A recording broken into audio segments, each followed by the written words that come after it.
Deshaun Watson has reportedly met with new head coach David Kelly for the first time. That counts as news.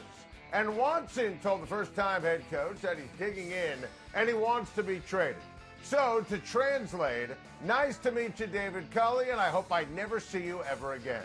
Deshaun Watson is digging in. Houston's digging in, not even responding to teams calling about their megastar quarterback. In fact, our good friend, the great Tom Pelissero over at the NFL Network is reporting that teams are leaving voicemails of trade proposals on Nick Caserio's phone.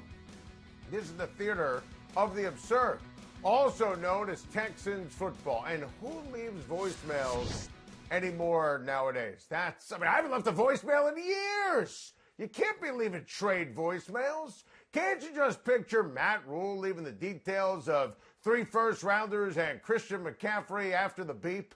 I feel terrible for Nick Caserio. I don't think you realized how deep the Watson disdain and distrust for Jack Easterby and Cal McNair actually was.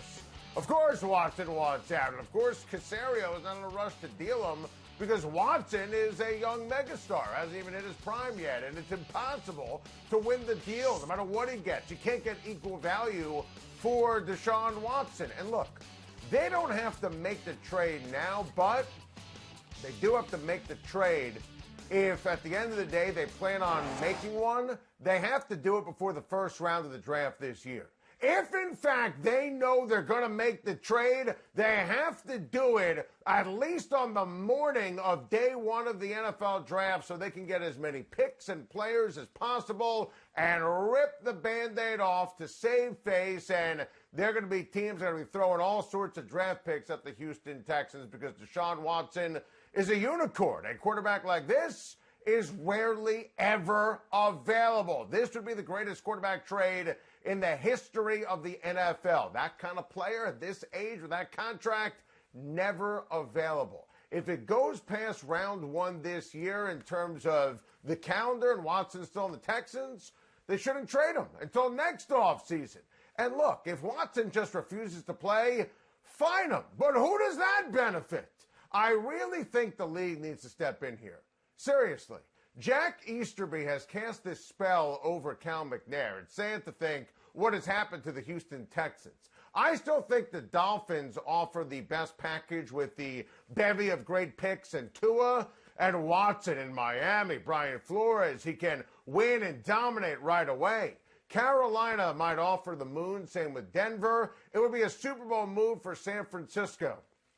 I wish the Texans didn't have to do this. But if Watson refuses to join the party by the eve of the NFL draft, Nick Caserio might want to return some of those voicemails.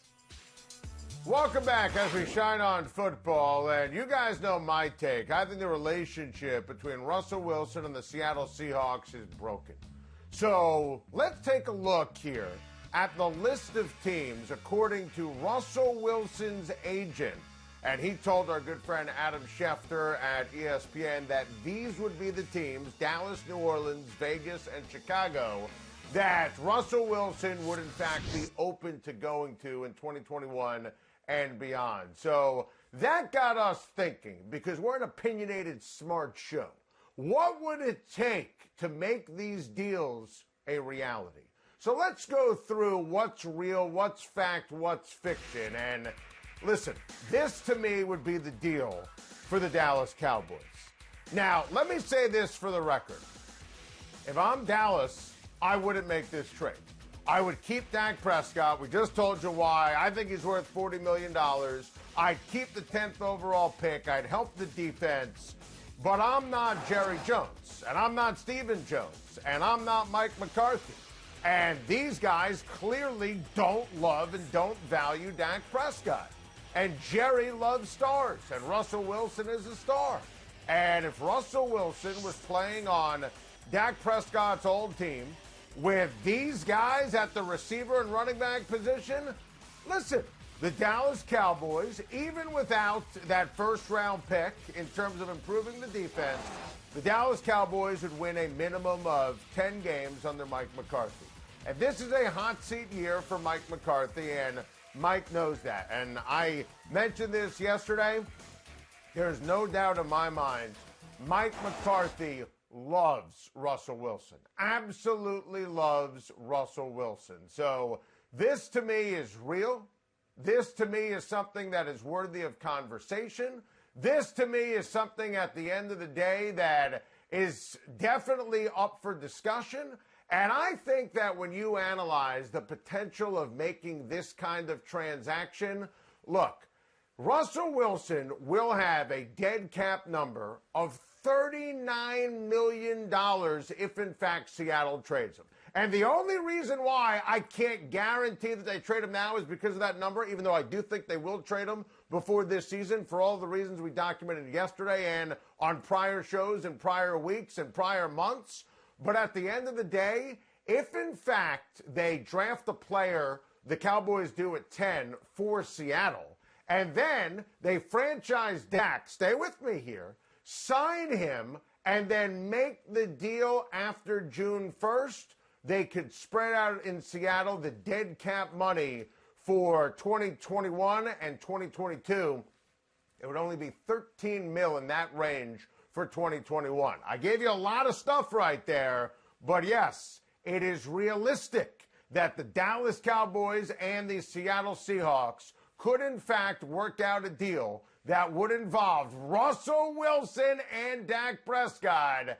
And that would be a slam dunk and a home run for Seattle. You lose Russell Wilson, he doesn't want to be there, all the jealousy we've discussed, and you get another franchise quarterback and the 10th overall pick and improve the defense of the offensive line.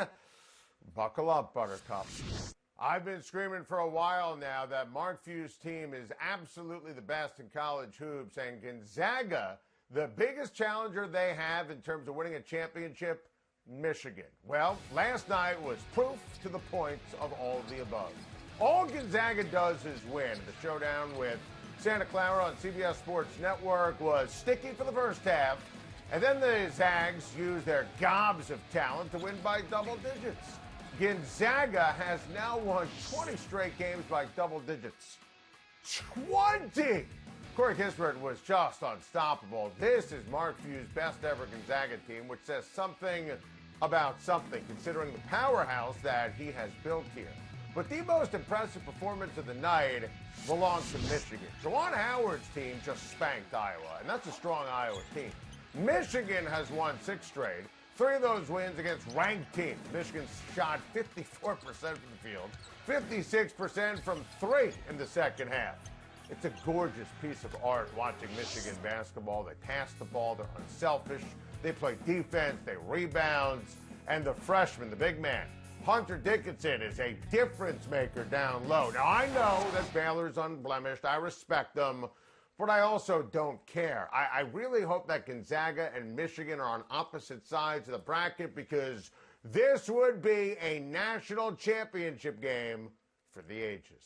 Hall of Famer Warren Moon was incredible on my SiriusXM radio show talking about Dak Prescott. And Ian Rappaport of the NFL Network reports that Dak is in line for $40 million per season.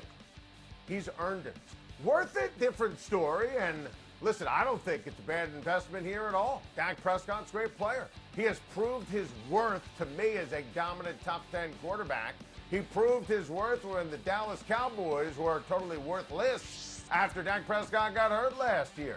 Now, assuming the ankle is as good as new after he broke it last season, paying Dak Prescott is an absolute no-brainer. But even more, it's about time. Dak Prescott deserved a megabuck deal years ago, plural.